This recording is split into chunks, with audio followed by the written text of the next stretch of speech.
ሰላም እግዚአብሔር ቤተሰቦች ከማህበረ ቅዱሳን ቴሌቪዥን የዕለቱን አጫጭር መረጃዎች ይዘንላችሁ ቀርበናል። ብፁዕ ቅዱስ አቡነ ማትያስ በሰበታ ጌቴሴማኒ ቤተ ደናግል ወጠባባት የእናቶች ገዳምና በገዳሙ የሚኖሩ ሕፃናትን ጎበኙ። ብፁዕ ቅዱስ አቡነ ማትያስ ቀዳማዊ ፓትርያርክ ርዕሰ ሊቃነ ጳጳሳት ዘኢትዮጵያ ሊቀ ጳጳስ ዘአክሱም ወዕጨጌ ዘመንበረ ተክለ ሃይማኖት የትንሣኤ በዓልን ምክንያት በማድረግ በሰበታ ጌቴሴማኒ ቤተ ደናግል ወጠባባት የእናቶች ገዳምና በገዳሙ የሚኖሩ ሕፃናትን ጎብኝተዋል። በገዳሙ የሚያድጉ ሴት ሕፃናትና አሳዳጊ መነኮሳትን እንኳን ለ2017 ዓ.ም የትንሣኤ በዓል አደረሳችሁ ያሉት ቅዱስነታቸው በአዲስ አበባ እንዲሁም በመላው ኢትዮጵያ እንደዚህ አይነት እድል ያላገኙ በርካታ ታዳጊዎች መኖራቸውን በማንሳት እናንተ እድለኛ ናችሁና እግዚአብሔርን ልታመሰግኑ ይገባል ብለዋል። ከዚህም ባሻገር በገዳሙ የተስተዋሉ አንዳንድ ችግሮች በሂደት ይፈቱ ዘንድ ብፁዕ አቡነ ሳዊሮስ ኃላፊነት ወስደው የገዳሙን ጤንነት እንዲጠብቁ አደራ መስጠታቸውንም ከኢትዮጵያ ኦርቶዶክስ ተዋሕዶ ቤተ ክርስቲያን መገናኛ ብዙኃን አገልግሎት ስርጭት ድርጅት ያገኘነው መረጃ ያመለክታል። በቻይና ደብረ ምሕረት መድኃኔዓለም ቤተ ክርስቲያን የትንሣኤ በዓል በድምቀት ተከበረም።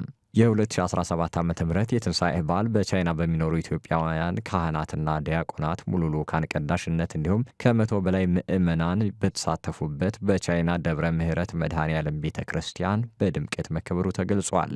በዚህ ዕለት በማኅበረ ቅዱሳን ሩቅ ምስራቅ ማዕከል ትምህርት ክፍል አማካኝነት የኢትዮጵያ ኦርቶዶክስ ተዋሕዶ ቤተ ክርስቲያንን ዶግማና ቀኖና ስትማር የቆየች አንዲት ቬትናማዊት ከአብራከ መንፈስ ቅዱስ ከማኅፀነ ዮርዳኖስ በመወለድ የቅድስት ሥላሴ ልጅነትን አግኝታለች። መረጃው በማኅበረ ቅዱሳን ሩቅ ምስራቅ ማዕከል ሚዲያና ሕዝብ ግንኙነት ክፍል ነው።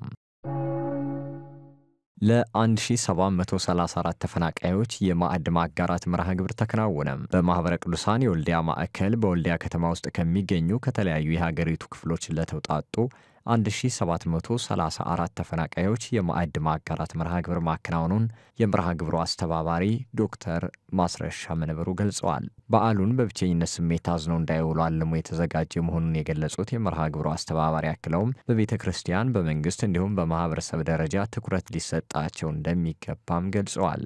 ተፈናቃይ ወገኖች ከተረጅነት ተላቀው በተለያየ መንገድ ራሳቸውን እንዲችሉ መንግስት ከፍተኛውን ድርሻ በመያዝ ከቤተ ክርስቲያን፣ ከባለ ሀብቶችና ከማህበረሰቡ ጋር ሊሰራ እንደሚገባም ተመላክቷል።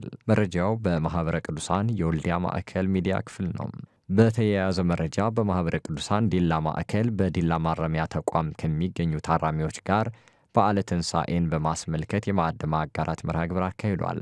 በዲላ ዩኒቨርሲቲ ግቢ ጉባኤ ተማሪዎች ድጋፍ አድራጊነት በተከናወነው የማዕድ ማጋራት መርሃ ግብር ላይ የጌዲዮ ኮሬና ቡርጂ ሀገረ ስብከት ሊቀ ጳጳስ ብፁዕ አቡነ ገሪማ እንዲሁም የሀገረ ስብከቱና የወረዳ ቤተ ክህነት ተወካዮች መገኘታቸውንም ከጌዲዮ ኮሬና ቡርጂ ሀገረ ስብከት ያገኘነው መረጃ ያመለክታል። ለዕለቱ ያዝንላችሁ አጫጭር መረጃዎች የእስካሁኖቹን ይመስሉ ነበረ። ሰላም እግዚአብሔር ከሁላችን ጋር ይሁን።